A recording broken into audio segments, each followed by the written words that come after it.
Different from voter fraud now. We're talking about voter registration with Darrell, Issa, Republican out of California and a ranking member of the House Oversight and Government Reform Committee. Sir, good morning to you. We've been waiting for a comment on the embezzlement charge. What is your reaction from $1 million to possibly $5 million embezzled by ACORN? Well, as you know, ACORN is so opaque to all of us because of its unique status as a nonprofit taxable entity that really we have no way of knowing. And if you'll cover up $1 million, you'll cover up $5 million. Our bigger question is not how opaque they were in the past. It's whether or not Bertha Lewis, as CEO, is ever going to change the company to be more conventional as a nonprofit, the way the Red Cross or other organizations are, which tend to be very transparent. Well, she says the allegations are completely false, a comment I believe she gave yesterday. What do you think overall about the voter registration issue with ACORN? Is this something that they should be out of that business entirely? Well, see, I'm a Californian, so we had Motor Voter, which was the seed for an incredible amount of fraud. If you register everybody, and she said citizen, and I appreciate that, but if you register everybody sort of automatically the way Motor Voter does, then the only thing that ACORN has to do is turn out fraudulent votes. And very often that unfortunately has been going to the voter booth, inquiring how many people haven't voted and what their names are, and miraculously they show up and vote in most states without showing any ID. So it's a little disingenuous to say that she doesn't want to register voters when, in fact, she wants to turn out voters the way ACORN also does. Do you believe, you know, the census has said, hey, we're going to cut off ties, and folks in Congress are looking at this as well. If ACORN no longer gets the money, and if ACORN no longer is able to register voters, will that have an impact on the outcome of elections in America? Well, to the extent that there are illegal activities, I hope it will.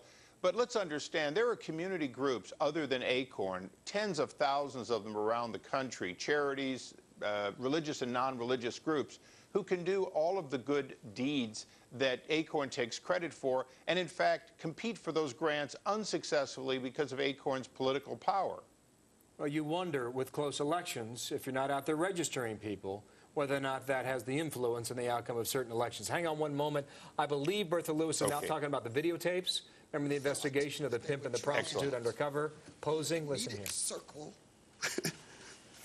by being just as outrageous as those filmmakers, even one of them saying she shot her husband. He was alive and well in the next town. No matter. Those actions are indefensible, and we have to change them. So, in a way, we've aided and abetted our attackers. An internal problem that we've been addressing now for a year, rampant, constant claims of voter registration fraud because our program was the most successful in the country. And in order to ensure that we take the need for self-evaluation very seriously, let me tell you a little bit, just a little bit about what I've done since becoming the CEO. You notice that the title that I have now is CEO. Talking about, she had said that same word, I believe, with Chris Wallace on Fox News Sunday 3 weeks ago about not being able to defend the workers who are guilty on videotape of the allegations that we saw and the suggestions they made to this pimp and prostitute for how they could get tax cover on behalf of the IRS, saying that we have aided and abetted our attackers, a reference to those who are opposed to ACORN, and now says they've been addressing it for a year. I want to go back to Darrell, Issa, for a final comment on this, sir. Well, it's very clear that they've aided and abetted illegals circumventing the INS and all the other institutions that are supposed to find people illegally in this country, because, you know, the outrageous thing that she's talking about is the tip of the iceberg. ACORN aids and abets anyone, including illegals, into staying here and getting public assistance. And when she talks about voter registration, how they did such a great job, a third of their registrations were fraudulent. So when you look at that kind of ratio where normally you'd expect to be 97, 98% accurate or more, to be a third means that there was so much rampant fraud that this organization was deliberately defrauding the registration process. So, you know, I can be honest, if I sit at home and I just make up names and put them on cards and send them in, I can do a better job statistically than anybody else if the only statistic that matters is how many I register. We ask in California, when we do voter registration, for very high accuracy so that, in fact, the people we register then vote.